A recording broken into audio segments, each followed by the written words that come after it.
Bon, nous revoilà pour une nouvelle vidéo sur YouTube. Comment la créer, comment en vivre, et pour ceux qui regardent des vidéos comme ça, pour savoir comment ça se passe derrière. Nous allons parler ici du côté image, du visuel. Nous allons parler de deux choses précises.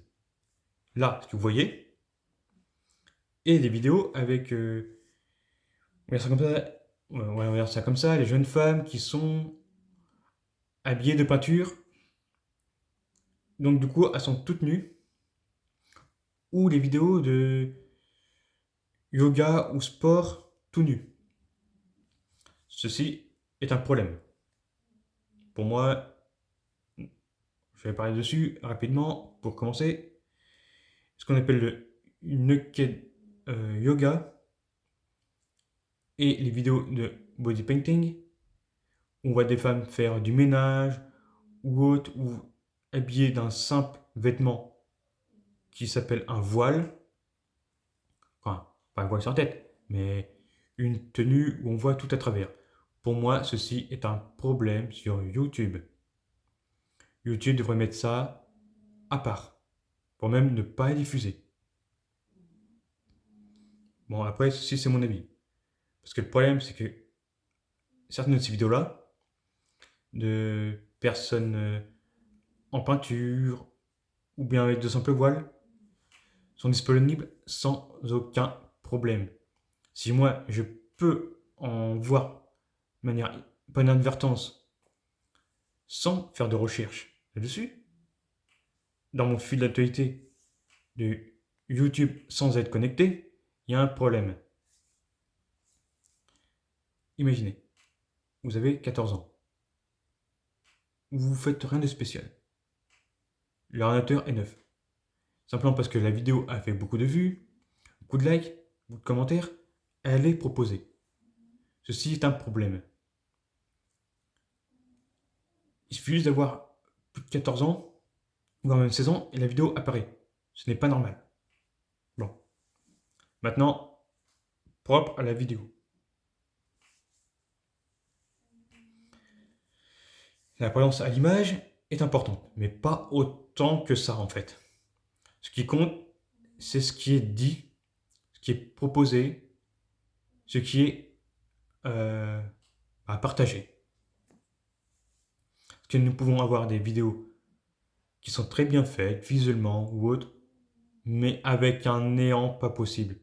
Et d'autres où c'est comme moi, c'est devant une caméra, rapidement, mais en fait, c'est très important, c'est intéressant, il y a de quoi écouter, même si on ne regarde pas, c'est pas grave.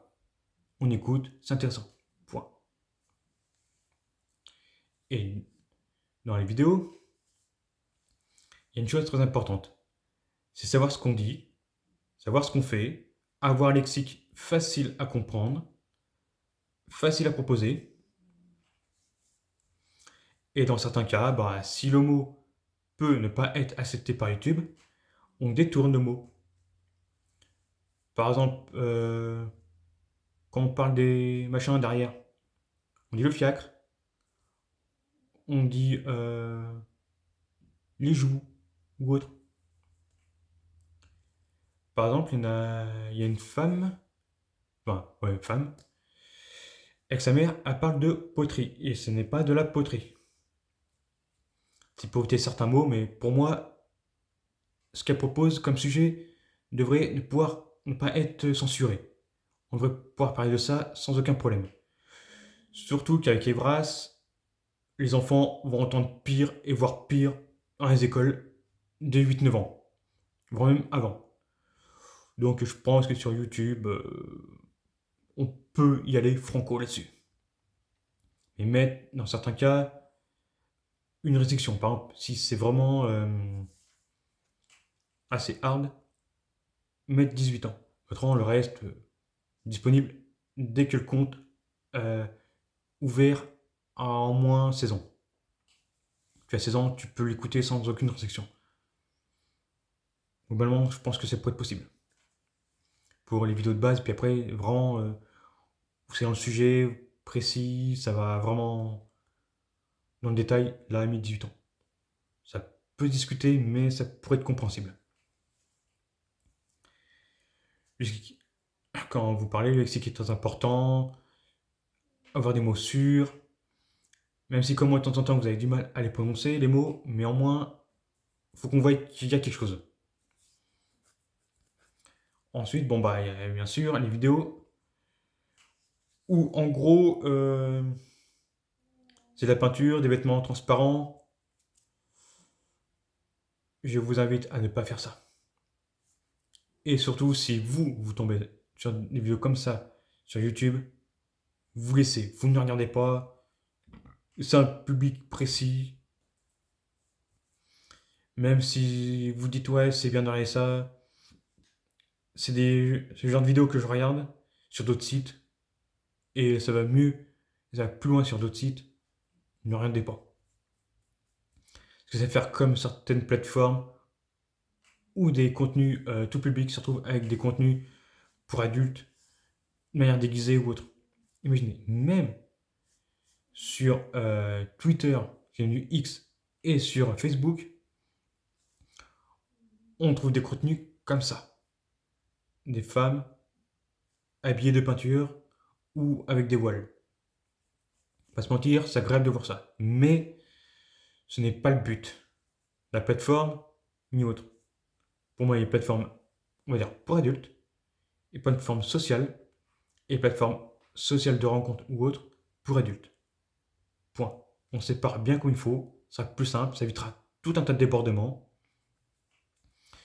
Surtout, ça évitera que certaines personnes publient des photos ou des petites vidéos, par exemple sur Facebook ou sur Twitter. Vous repostez, vous commentez, même quelquefois un commentaire ou un repost peuvent vous coûter une sanction, même un commentaire. Faites attention. Si vous voyez ces contenus-là, si vous êtes sûr, regardez. Mais autrement, non. Et puis pareil pour les diffuser ou en produire. Il y a des plateformes pour les contenus adultes. Contenu adulte d'un côté, contenu tout public de l'autre.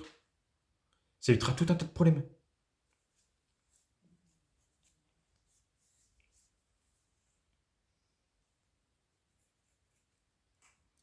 Là-dessus, là, je pense avoir fini. J'ai parlé de ces deux éléments-là. Globalement, le côté visuel et dialogue à la caméra. Et le côté, on va dire, déviant de certaines plateformes et certains abus. Parce que pour moi, le contenu peinture nue plus personnes portant des vêtements très fins, c'est de l'abus. Allez, au revoir, à une prochaine.